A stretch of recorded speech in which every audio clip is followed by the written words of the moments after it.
I'm joined by Ken Vogel, Jake Sherman. A little behind the curtain, earlier this afternoon, Jake Sherman and I were sitting here talking with John Bresnahan, and we were talking about what we thought would happen.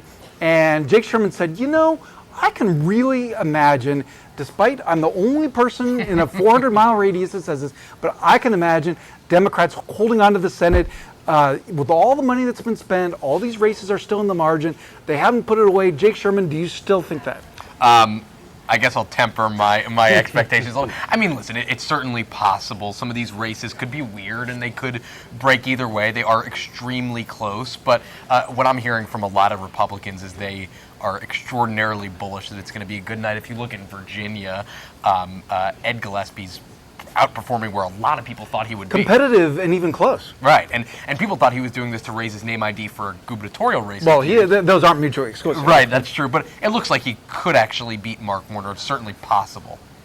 Ken Vogel, we haven't had a lot of called races. The most notable called race so far is Mitch McConnell, re-elected senator in Kentucky, Shelley Moore Capito, the first Republican pickup, one of the six that Republicans will need in West Virginia. John Kasich, re-elected governor in Ohio. But we're certainly seeing trends. We're certainly, as Maggie said, seeing Democrats a little dejected, Republicans thinking that they have a landslide, Republicans very excited. What is your headline? Clamoring for credit, interestingly, which we always see. There's always the rush to blame and figure out if it's a failure, and if a party does poorly, who was at fault. How we know that Republicans are very bullish is that we're already seeing the jockeying for credit. We saw a little bit taking place in Playbook this morning with someone who was close to Crossroads, suggesting that Crossroads spending was pivotal. I'm sure that person's identity was a real mystery to you. I know, I had no idea who it was, but it were good points, actually, and I've heard some similar points, both from them, but also from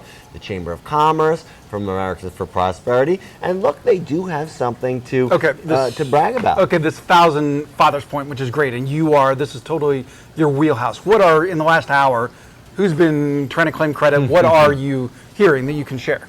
Yeah, certainly we see the Koch operation, the groups that are affiliated with the Koch brothers network, bragging about some of their early spending as having been definitive. I agree 100%. So you got to say that the Koch network went in early. They were on Obamacare, and it seems to have really softened up some of these Democratic incumbents. Yeah, certainly. And I think North Carolina in particular, if Kay Hagan goes down, they will probably, they do deserve a great deal of credit. Some of these other states as well, where they were in very early, and you're right, it was about Obamacare, and then complemented, interestingly, by later advertising spending by some of these other groups with whom there isn't always the same amount of harmony within the sort of Republican outside money infrastructure. And I mean, but talking about Kay Hagan, that is one, it's kind of amazing. A lot of Republicans and even Democrats think she could hold on, which is a pretty stunning, goes against really the climate that we're seeing this year. Kay Hagan in a state that Mitt Romney won, and against Tom Tillis, the House Speaker in North Carolina, looks like she could hang on. Yeah, I think, is this right? I haven't totally thought this through, which is probably not a good idea, but so why don't we say it on camera? But in the toss-up races, in the true toss-ups, she's the one most likely to win. I think that's right.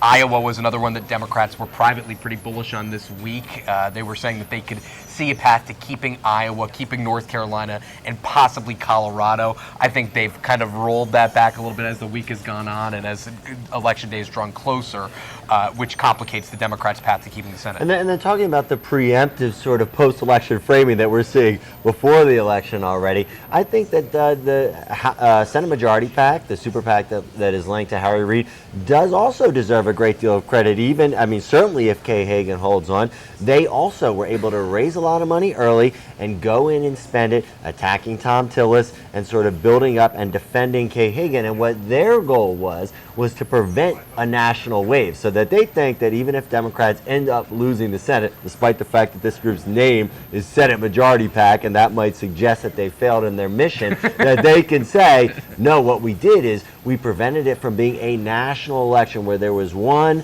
overarching theme that really damaged all of our candidates. Instead, we tried to localize it in these key races and make it about some perceived flaw in the Republican challenger or in the Republican sort of platform writ large that really goes against the idea of a wave election. Jake Sherman, our colleagues, are reporting on Politico right now that on Friday, congressional leaders are going to be going down to the White House to meet with President Obama, talk with the path ahead. You and your colleagues have been way ahead on what the House majority plans, and you also have a good sense of what happens on the other chamber. What's your sense of what a Republican-controlled Capitol, Republicans controlling both sides of the Capitol, is going to mean for D.C.?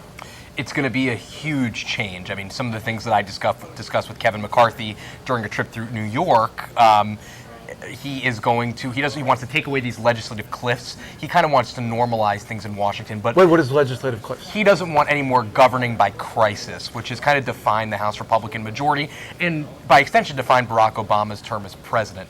Now, one of the things that House Republicans see as extraordinarily critical are the first few months of 2015. The first 6 months are for Republicans like Kevin McCarthy and John Boehner, and even Senate Republicans like Mitch McConnell. They want to get as much done in that time period because they know that 2016 is going to swing into action as soon as September and even the summer of 2015 hits. So they want to do a highway bill. They want to do a long-term government funding bill. They don't want any chance of a government shutdown.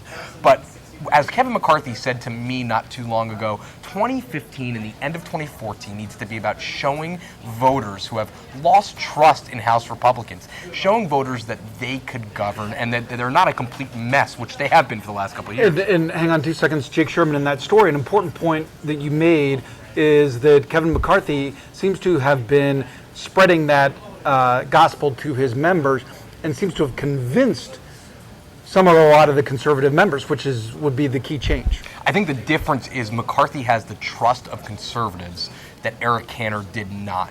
And Kevin McCarthy is close to conservative members, and Eric Cantor was not. So when Kevin McCarthy tells him to do something, I think he can make a convincing case to a lot of these guys that it's in the best interest of not only the party, which a lot of them don't care about, but in the best interest of House Republicans and their electoral prospects. Now, Jake, I got to ask you, because this idea of sort of getting things done and taking some ownership over what happens in Washington is somewhat different from how we saw House Republicans position themselves, much more openly antagonistic towards the administration, a lot of investigations. Certainly some speculation that will be the case in the Senate, that the Senate, instead of sort of attempting to put down some markers whereas Republicans making progress on key issues, will in fact seize the reins and use the subpoena power and go after the administration. Mitch McConnell pushed back on that a little bit in a recent interview. How do you see the sort of balance between antagonizing the administration and sort of setting the stage for 2016 that way versus trying to put up some points on the board and show that Republicans have a sort of proactive legislative agenda? I think you're right. McConnell said pretty flatly that they want to be a responsible governing majority. And I think McConnell, in a way that Boehner maybe did not or was unable to, I think McConnell understands that these investigations are not great. I mean, you can't look. There's a balance that you have to strike between holding the administration accountable for what you consider, unjust behavior or overreach. Especially if it involves Hillary Clinton, i.e. Benghazi. Right, exactly. So I think McConnell's going to be a lot more careful on that. Ken Vogel, this is the $4 billion midterms, and these stories say the midterms broke a record. Well, no kidding. Right, they all do. It's not particularly surprised. But does that $4 billion price tag tell us something about where politics is headed? What does it tell us about 2016? Yeah, I mean, it tells us a ton. And the most interesting thing is not, as you said, that yet again, it's the most expensive election ever, because every election is the most expensive election ever. Rather, it's the qualitative, from where the money came.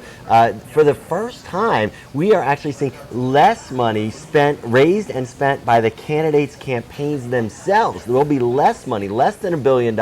Center for Responsive Politics is predicting will be raised and spent by the candidates' campaigns, but so much more will be raised and spent by these outside groups that it's a real migration in power and money from the inside to the outside. Now, something for both of you, and I honestly don't know the answer to this. Campaigns will tell you that that makes them a little nervous not to be able to control their own message. But it's also an incredible gift. Like, on balance, would you say these campaigns are grateful or a little skittish about outside groups spending more than they do? In the general election, certainly grateful because it's so much more predictable. In the primaries, though, we saw Republican outside groups spending a ton of money, sort of litigating this, this battle for the soul of the Republican Party in the primaries. Now it appears as if coming out of the primaries into the general election, probably tomorrow even, we'll think that the Republican establishment sort of made inroads and fighting back against the Tea Party, but talking to some folks, both some big donors who consider themselves sort of Tea Party supporters, and then also the operatives who run these Tea Party groups. I don't think that battle's over. I think we're going to see it flare in a big way in the 2016 Republican presidential primary.